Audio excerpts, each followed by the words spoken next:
This is an iHeart podcast. Guaranteed human. Work can be a little weird. Cringy training seminars, coworkers who won't stop talking about their plant, forgetting the mute button at an inopportune moment. We have to deal with a lot on any given workday. Sometimes it can feel hard to thrive and move forward in your career. Well, that's where LinkedIn comes in. LinkedIn helps you get ideas and insights from experts in your field, connect with people professionally, grow your network, and access tools designed to help you find the right fit for your next role. Whether you're just getting started, figuring out your next move, or looking to accelerate your career, LinkedIn is built to support you at every stage because LinkedIn is the network that works for you. Visit linkedin.com/know stuff to learn more. Hey, everybody, and welcome to the Saturday Selects. I'm Charles W. Chuck Bryant, co-host of Stuff You Should Know. And this week, we're going to dive into the archives to talk about an episode that I quite enjoyed, actually. It's about historic districts. I don't live in a historic district. I kind of wish I did. I live in an old house from the 1930s, and there's a lot of old houses around me, but it ain't a historic district. And the reason I know is because I did this podcast on them. And just having old houses around doesn't make it a historic district. If you want to find out what that really means, well, then just open up your ears and continue to listen, and you'll be done. So please do enjoy our Saturday Select for this week, all about historic districts. Welcome to Stuff You Should Know, a production of iHeartRadio.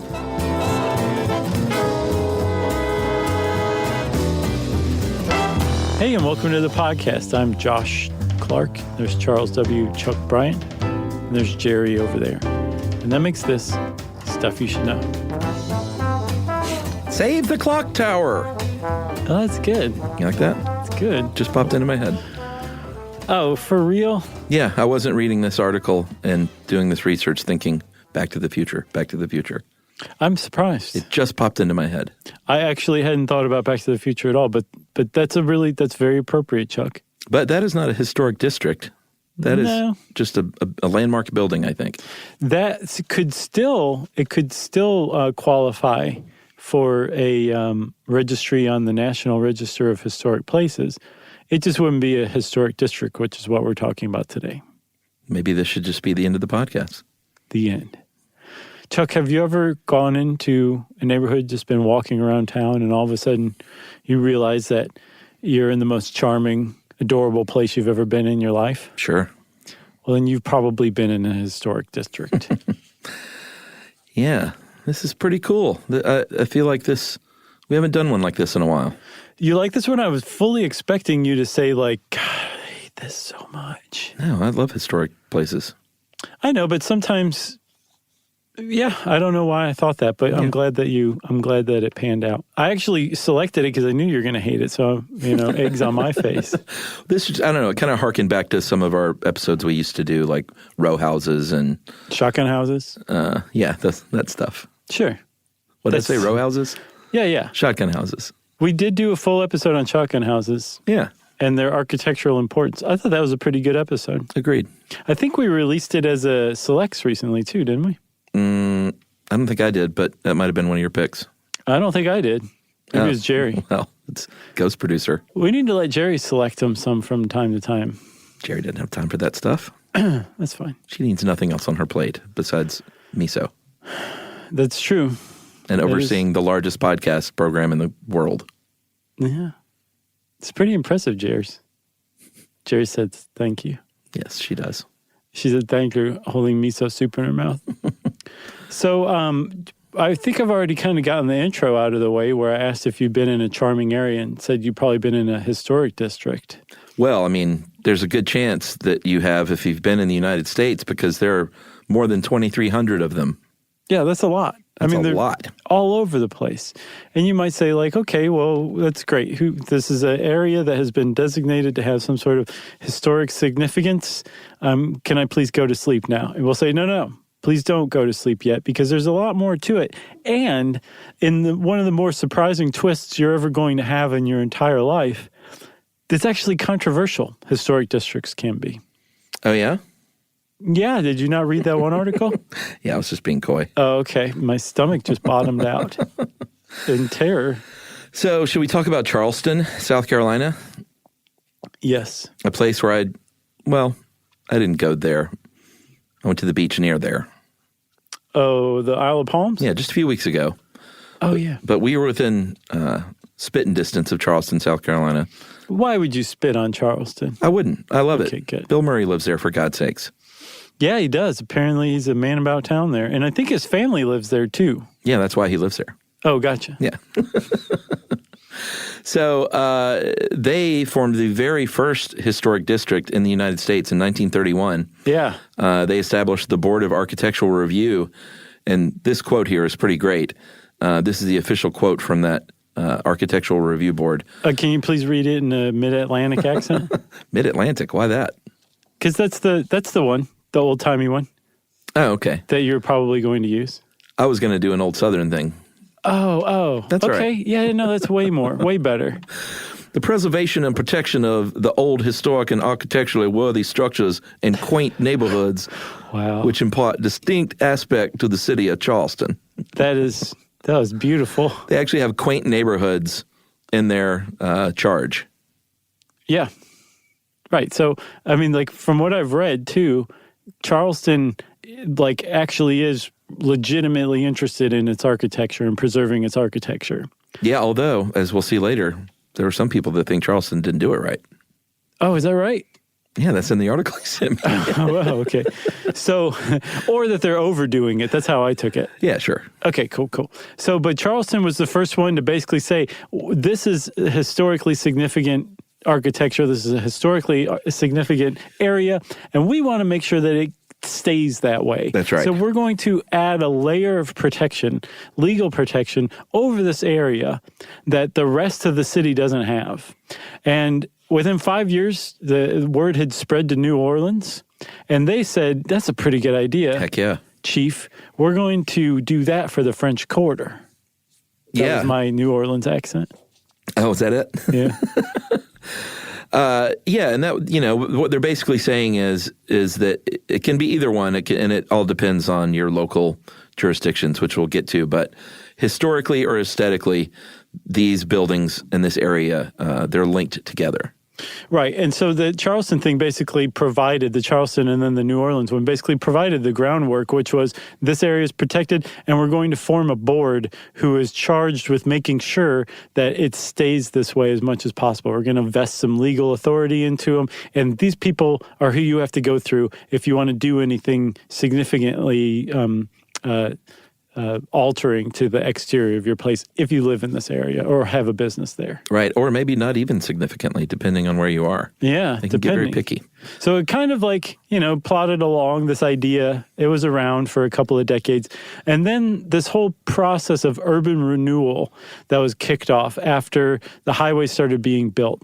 In part because of the highways, because people were saying, wait, you're gonna blow right through, the Lower East Side and Chinatown with this highway in Manhattan. We don't want you to do that. This is worth protecting, so build your highway elsewhere.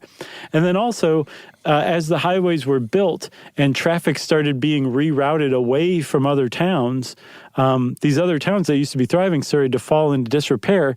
Some people were saying like, hey, let's knock down these old buildings and build new ones and maybe business will come back.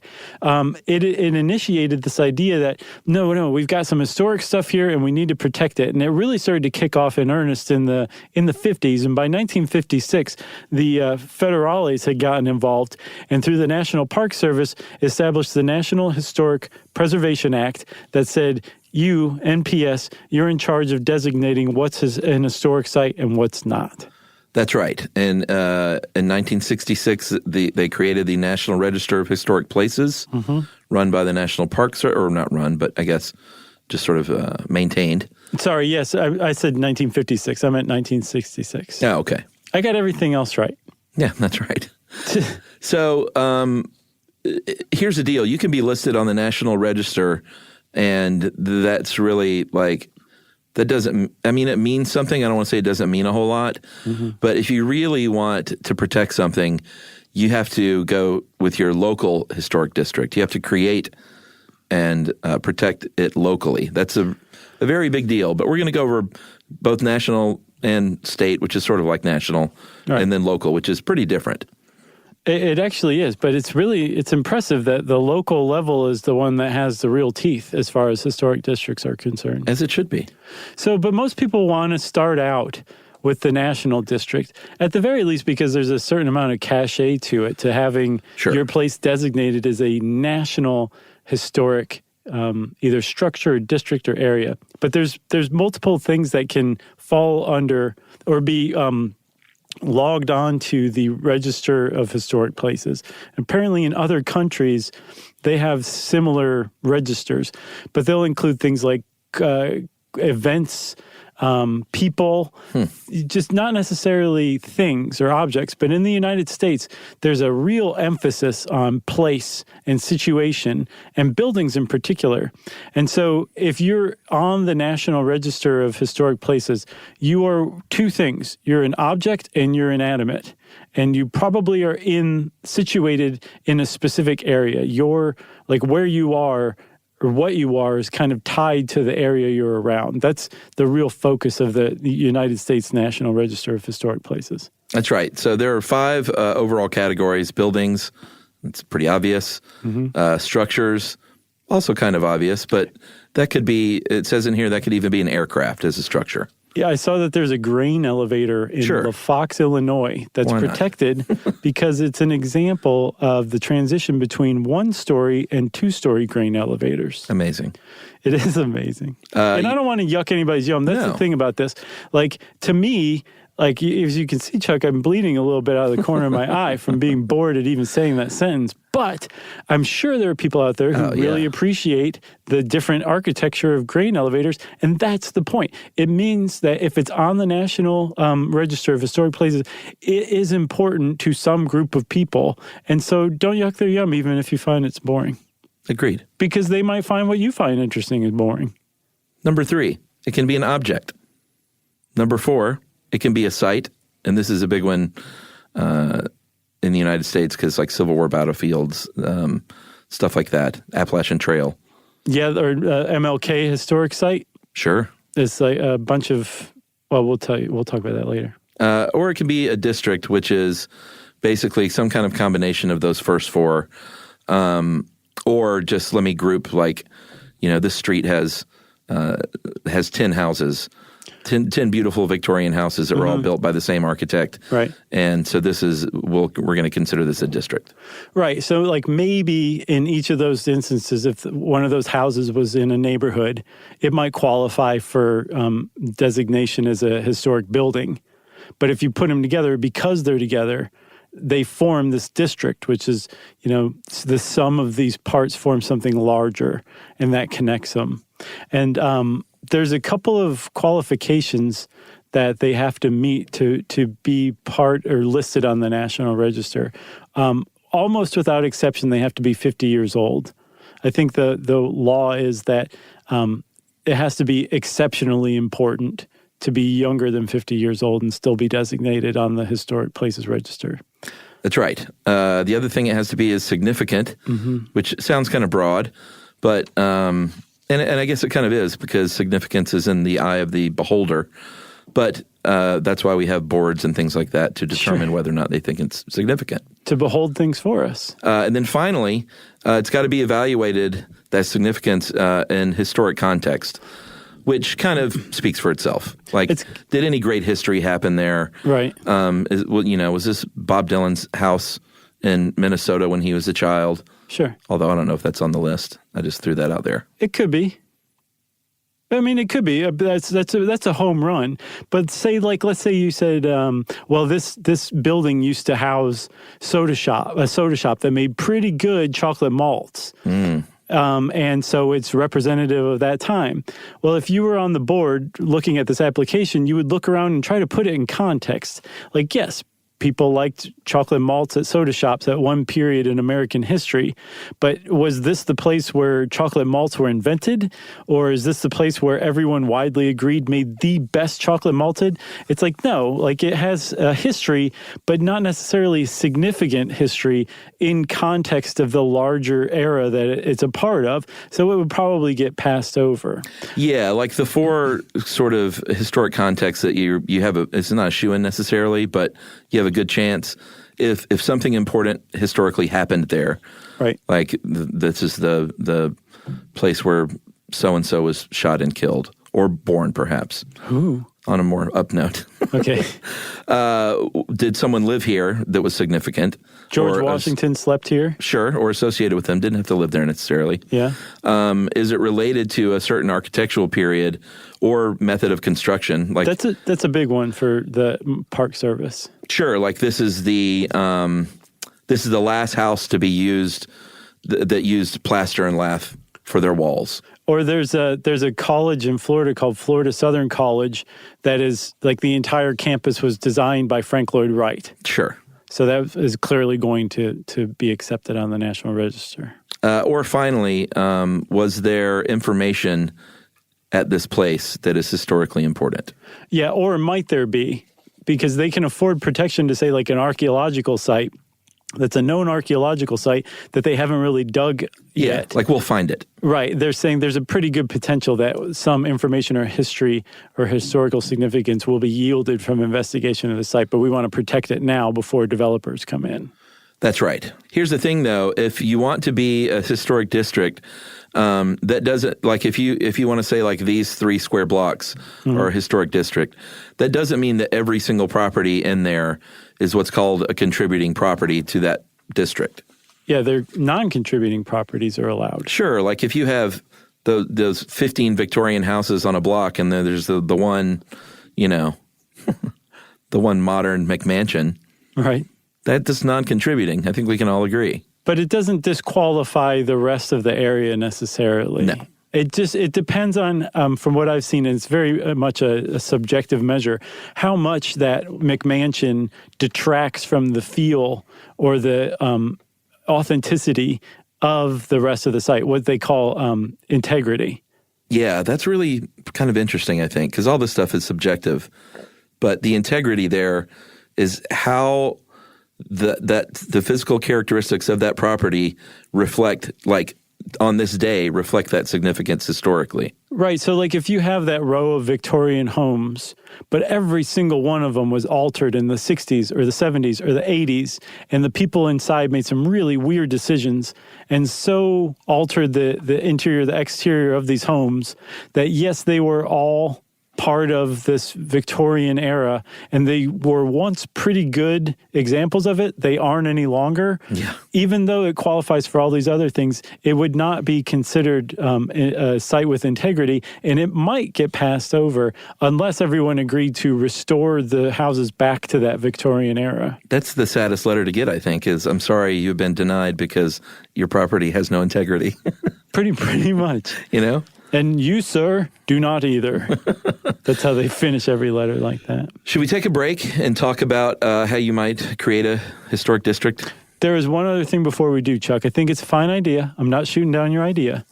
But I do want to point out that areas have to be unified, not necessarily physically, visually, geographically, but somehow they have to be linked to be considered a district. That's right. All right, now you want to take a break? Yes. Okay.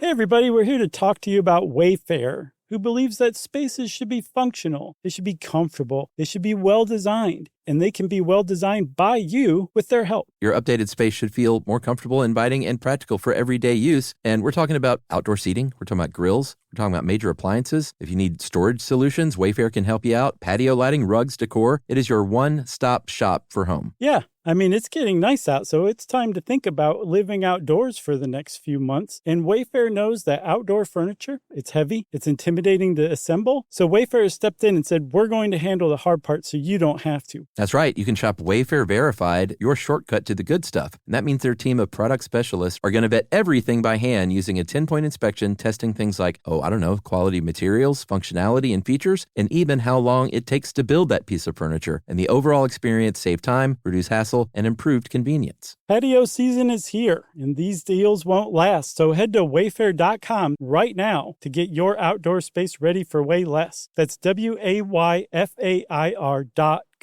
Wayfair, every style, every home. If you want to know, then you're in luck.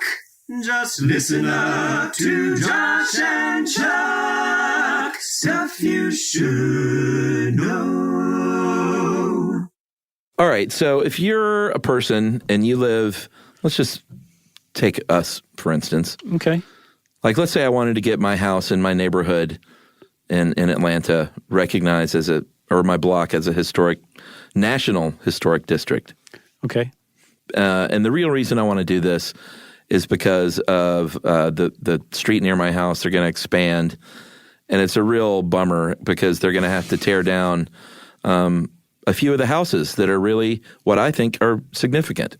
And they might take possession of that little strip of land that you've been exercising squatting on. Yeah, more importantly, they will take my little strip of land. Right. Okay. So what would you do? Like, what are you going to do as step one, Chuck, to protect your home?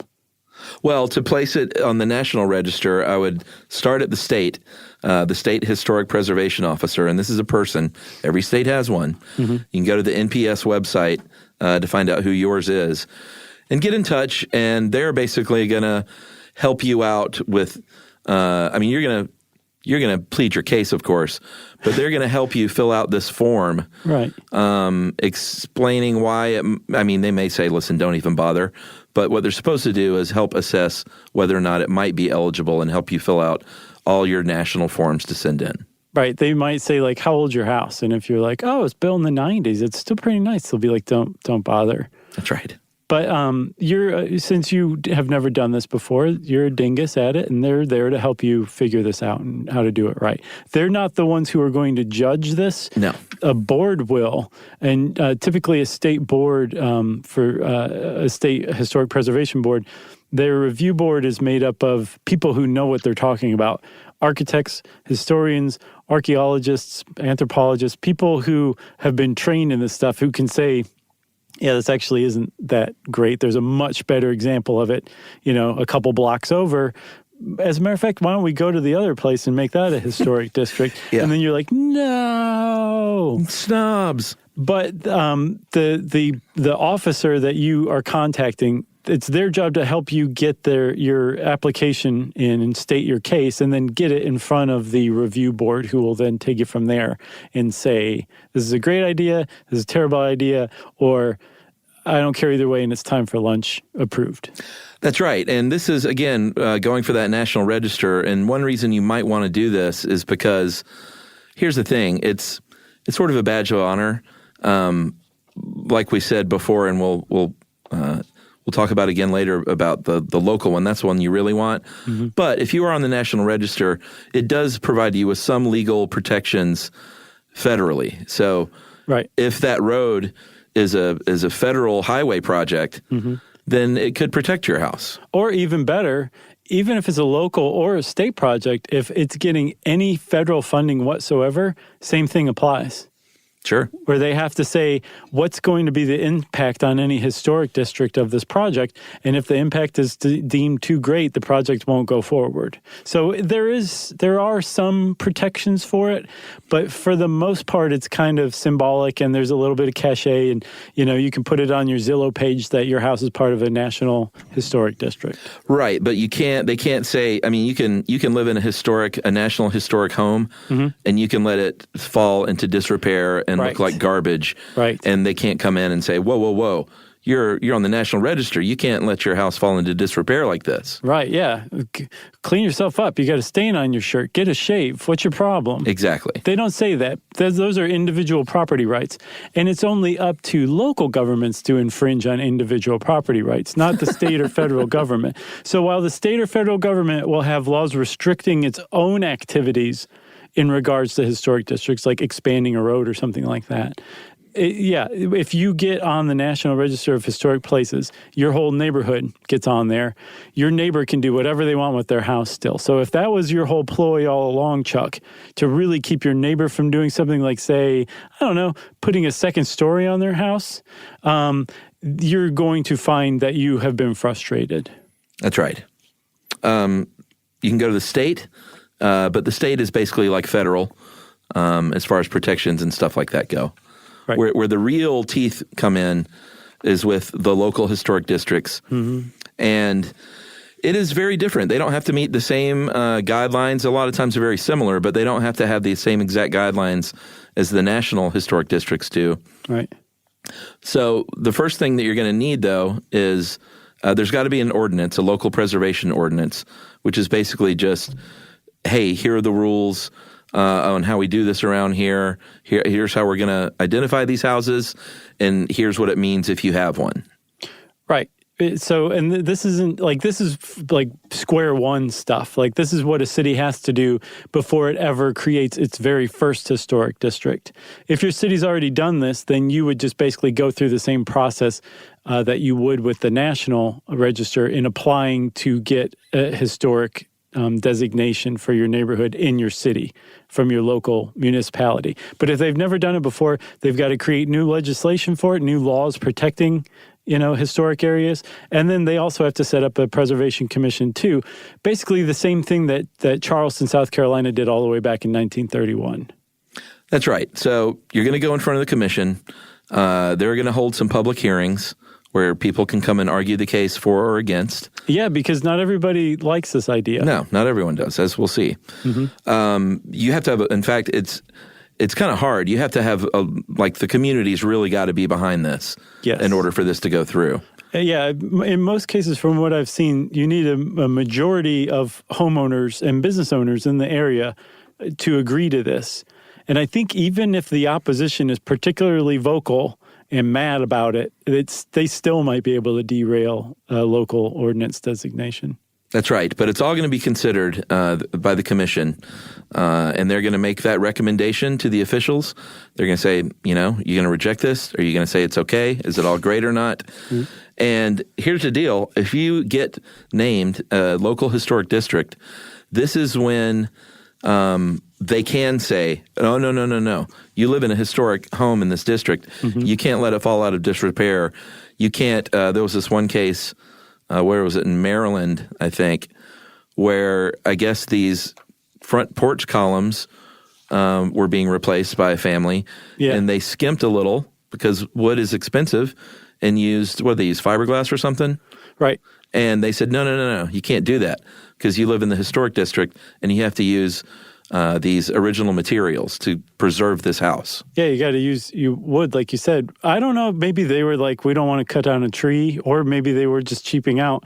But I think they sued, I believe they sued in order to try to keep them. But that's a really typical part of any local historic district ordinance is if you're going to make any kind of repairs, especially significant repairs, any alterations to the exterior, anything like that, you need to use historically accurate materials. Well, you have to submit it for approval to a local design review board, too. Right. Sorry, I got ahead of us. So the first thing you have to do is say, I want to replace the columns in the front of my house because they're falling apart.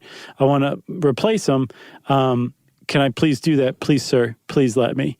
And the local review board or commission will analyze this and they'll say, sure, you can, but this is what they have to look like. This is the materials they have to be made out of, and this is the color that they have to be painted.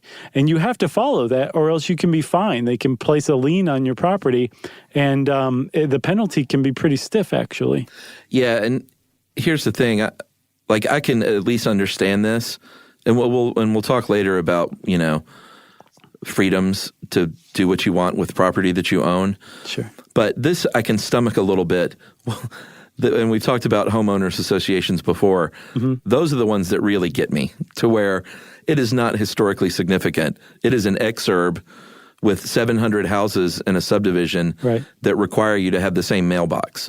Right. So in that sense, having a homeowners association covenant and having a historic preservation district on a local level where they both have teeth that they can actually, fine you or tell you what to do to the exterior of your house or your yard. The point is the same in this sense, in that they're trying to keep things a certain way. Right. At least, I think what you're saying is at least with the historic district, they're trying to preserve something that has been deemed historically important, whereas with the suburb, it's just they want to make sure everybody's lawn is cut. Or just looks the same, or no one paints their house pink or whatever. Sure. But they have the same aim, which is like, this is what we're all saying is very nice and pleasant. I just watched Pleasantville last night for like the 500th time. It's such a good movie. I've only seen that once. But, oh man, it's so good.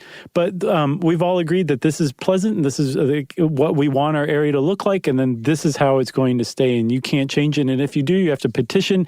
And this review board can tell you, no, you can't do that. Yeah. And of course, I know that the answer to my problem with the exurb is don't move there then. Like, you know, the stuff going in. Sure. Then don't buy a house in that neighborhood. And I think most people who do buy out there are pretty aware of that. And I think some of them are looking for that because it tends to protect property values. Like, you're never going to have a neighbor who just parks like a boat with a moth-eaten cover over it in their front driveway for 5 years. Like, that's just not going to happen out there. But at the same time, it's also eye-bleedingly boring to live out there as well. Can I also just say that I love that your Halloween October movie watching is Pleasantville? Do you know what I watched last night? What? The Texas Chainsaw Massacre. Oh, it's so good. The original? Yeah, I had never seen it. Can you believe that? No. I had never seen it. That's really surprising. What'd you think? Wow. It was disturbing. Yeah, that hammer scene that he drags out for like 20 minutes of the hour and 20-minute long movie. Yeah, it was tough. And I realized that, you know, I'm prepping for a Movie Crush slasher movie special. Oh, nice. But I never watched a lot of that stuff growing up. And I don't know if it's because I was churchy. Sure. But I just realized your answer right there. That I maybe so, and I don't think it was like, ooh, I thought I would be in trouble.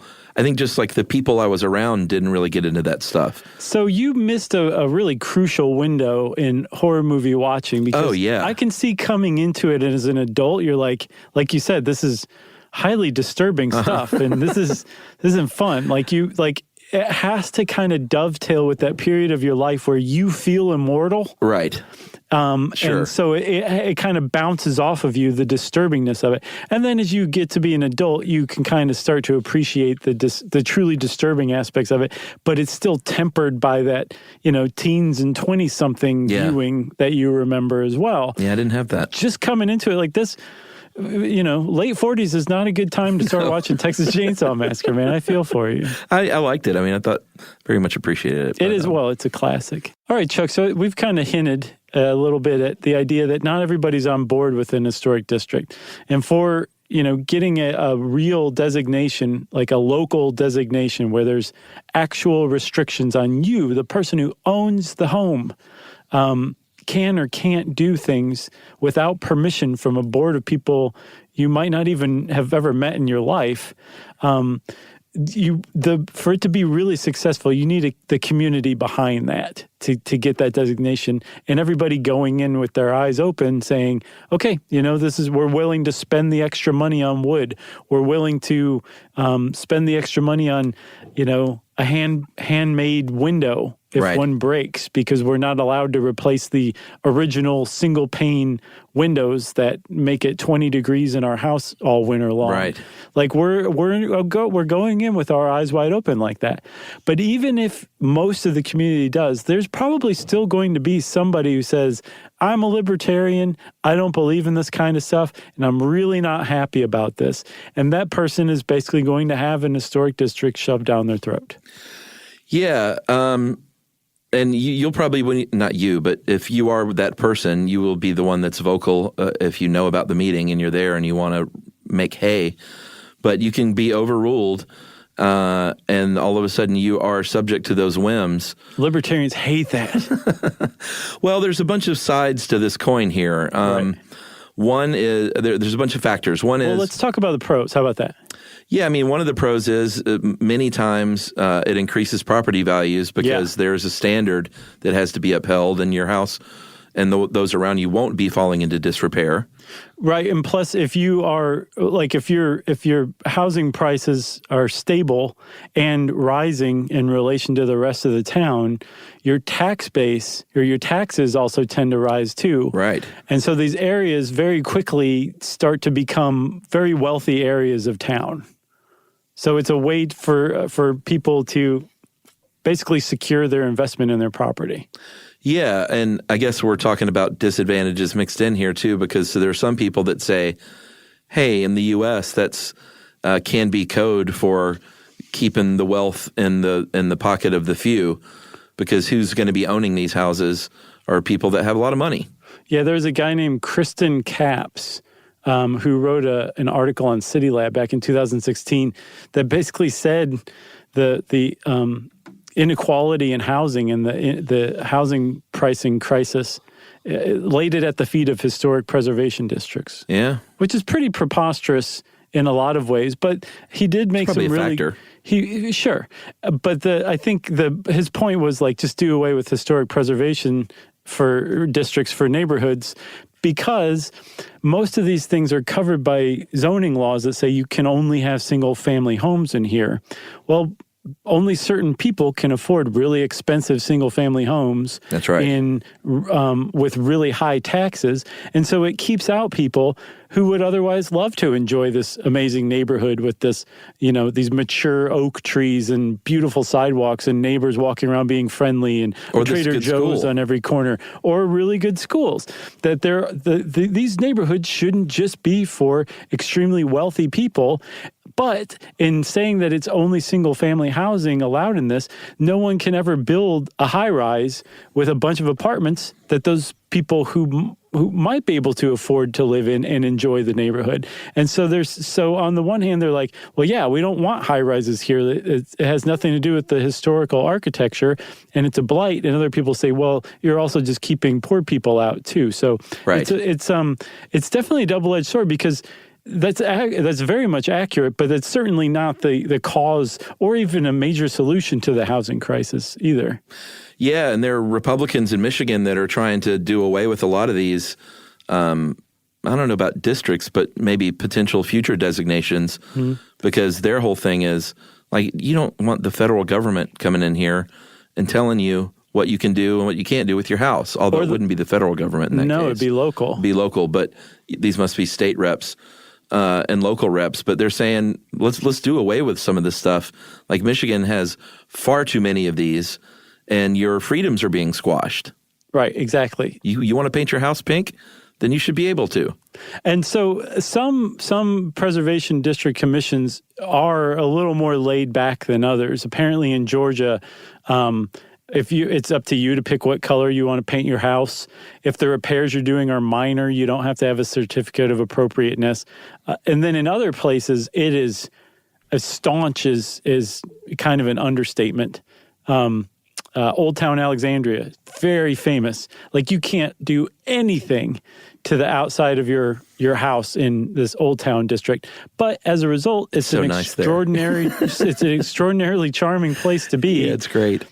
Tons of people who visit DC make the trip over to Old Town just to go shopping or to eat or to do whatever, just walk around. So that's another benefit of having an historic preservation district. It attracts business, or it attracts customers to your businesses. And very frequently, you'll find an influx of tourism dollars coming into this area too.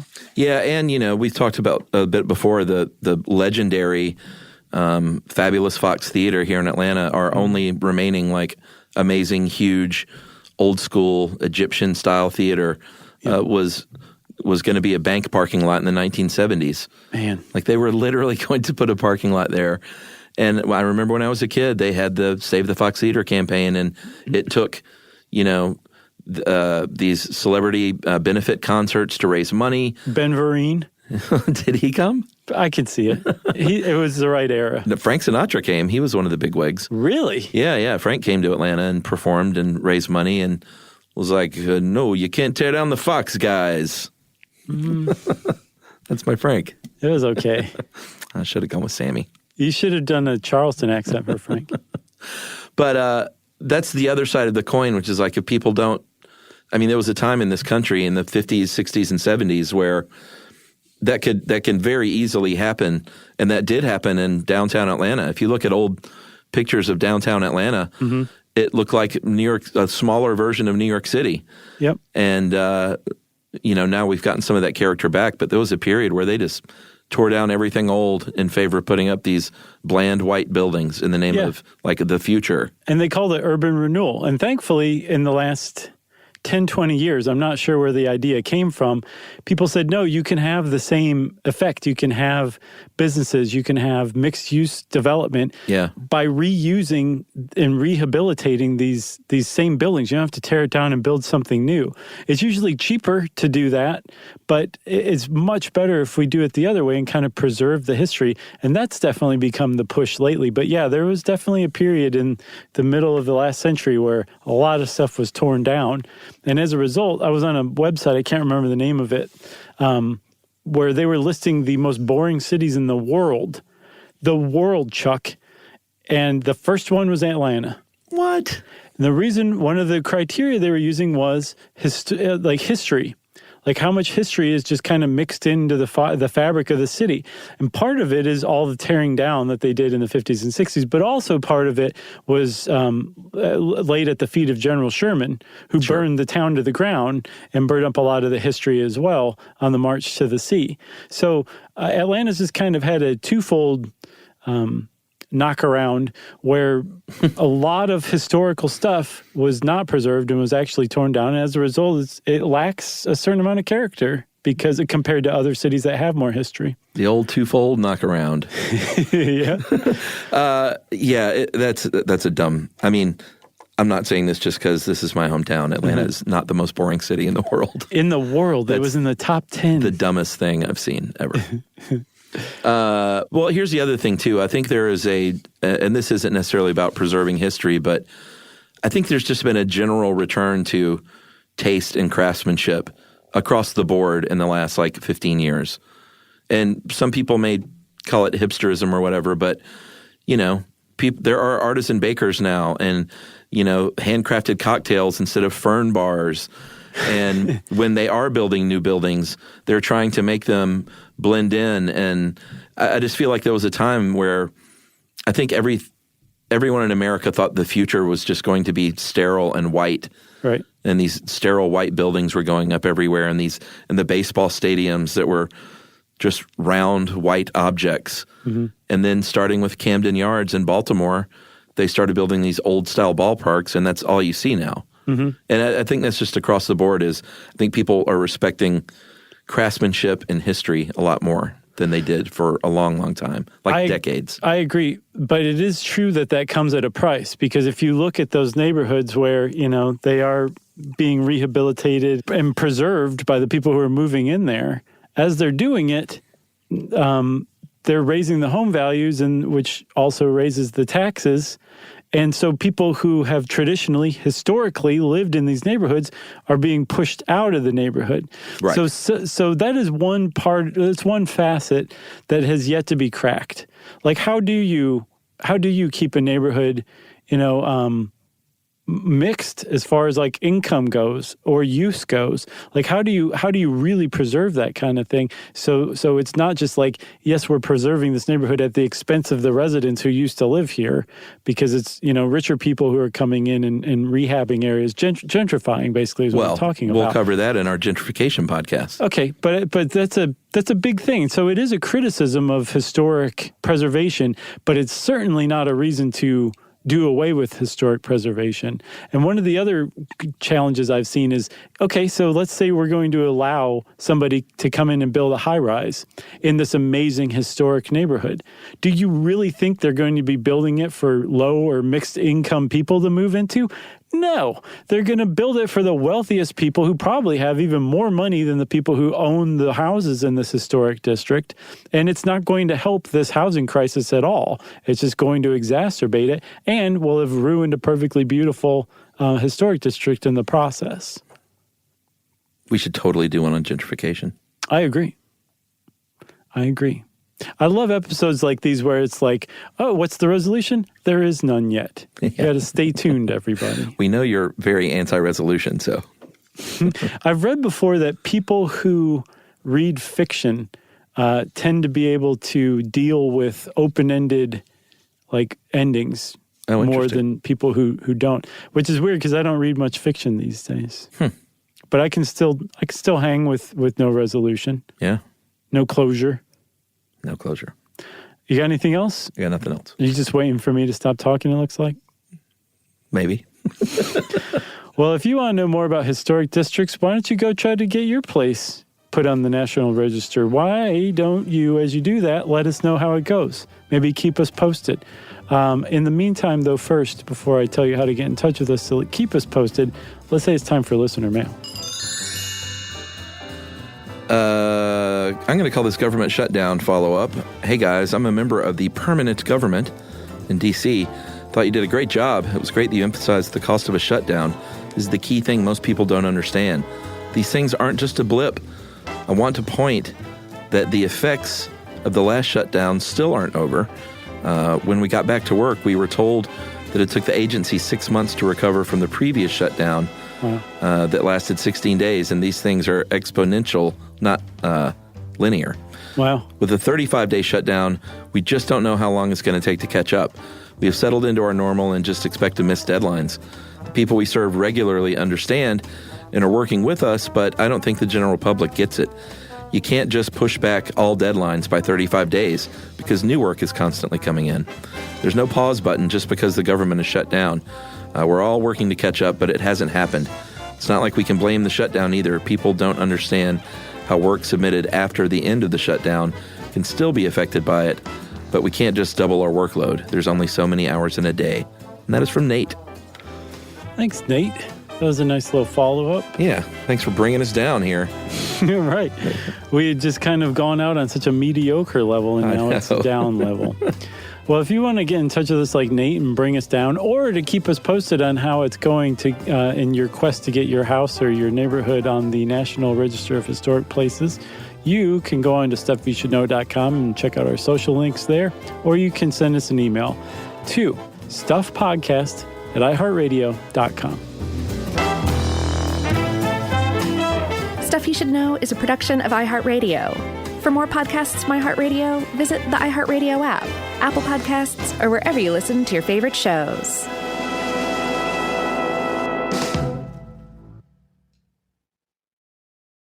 You know, you could be adored by everyone and still completely ignored by your cat. Trust me, I know. But if you feed your cat Sheba, you can go from being ignored to truly adored in 12 days guaranteed or your money back. Sheba has a full menu of products, appetizers, entrees, treats, even a kitten's menu. It's so cute, so Sheba has a product for even the pickiest eater. Like Sheba Puree, it's made with bone broth, their chef-inspired flavors, it's got a smooth and creamy texture that cats love, and contains no corn, wheat, soy, or artificial flavors. It's food that your cat's gonna love. To learn more, check out Sheba.com. That's SHEBA.com. This is an iHeart podcast.